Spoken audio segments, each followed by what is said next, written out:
Hello everyone! Today I'm going to show you how to tame the Xiphactinus. It is a new creature that was added into the base game for Ark Survival Ascended. Now this was previously a mod through the creator Garuga, but the Xiphactinus and the Xeratosis, probably pronounced that one wrong, has been added to the game here. So in this video I'm going to show you how to go through and locate and tame this guy up. So first of all, in regards to where you would actually find this, there is a giant ocean all throughout the island, and honestly, you can pretty much find it wherever. I did have a lot of luck both around Herbivore Island and around Carnivore Island.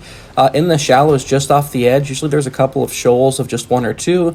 At one point, I actually found a shoal of 5 of them, which was quite dangerous. If you're not careful, they will quickly shred through your health. If you look at this clip here, this is a level 225 Sarco. I just spawned this in, and then tamed it up, so it was 225, and these are 5 of these Xiphactinus here attacking it, all super low level, all below level 40, and they just go through and completely shred my health. I'm talking 4,000 health down to less than 1,000 in a matter of just a couple of seconds when they have that blood frenzy active. So you need to be extremely cautious when taming them. You definitely want to go through and try and isolate the one that you want.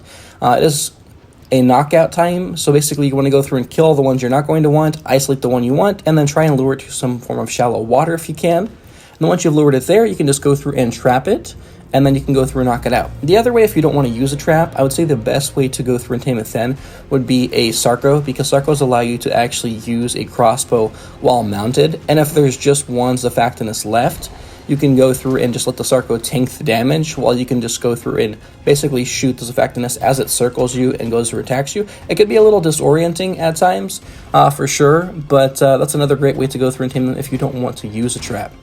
Now, once you have got them all knocked out, you want to go through and feed them kibble. Now, they do like or prefer the superior kibble, so you'll definitely want to go through and get some of that. You can also go through and feed them some other fish as well, but I would recommend the superior kibble as their torpor drains extremely quickly.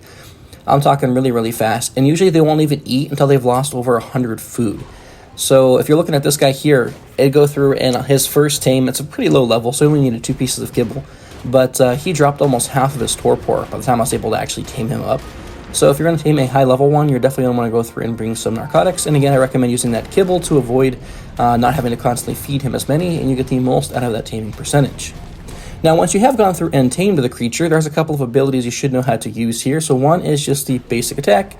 On PlayStation, this is going to be your right trigger, but whatever other console, just your basic attack is going to be there. Now, you do have an alternate attack here where you can go through and lunge at a creature. Now, this is important to know because I was unaware of this as well. If you just tap that button, you will lunge forward, dish a little bit of damage, and that's going to be the extent. However, if you actually tap and then hold that button, for any creature that has a drag weight that is below a certain level, so I know for sure dolphins work, mantas work, pelagornis work, the coelacanth work. Any of these creatures that are smaller, you'll actually latch with it in your mouth, and you continue to hold on to it. Now, while holding down that button and still using that ability, go through and tap your basic attack multiple times, and you will start thrashing with this creature. Basically, you're just tearing at it while it's still in your mouth, and eventually, once the health of that creature has gotten low enough, you'll actually go through and spit it out in front of you, and then go through and consume the entire thing, and create this giant pool of blood, and you will be in a blood frenzy, granting you a whole bunch of extra just damage in general. Now, if you're in a shoal, the moment you trigger that frenzy, everyone's going to be in that frenzy.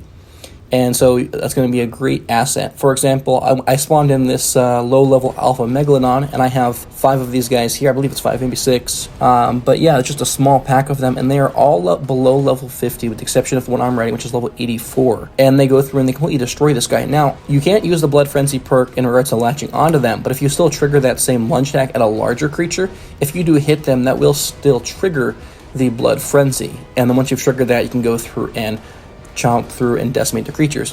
This will be really interesting to see just how much damage you can do. I don't know what the spawn codes were for these creatures. I could not find any new spawn codes since they've been added to the base game.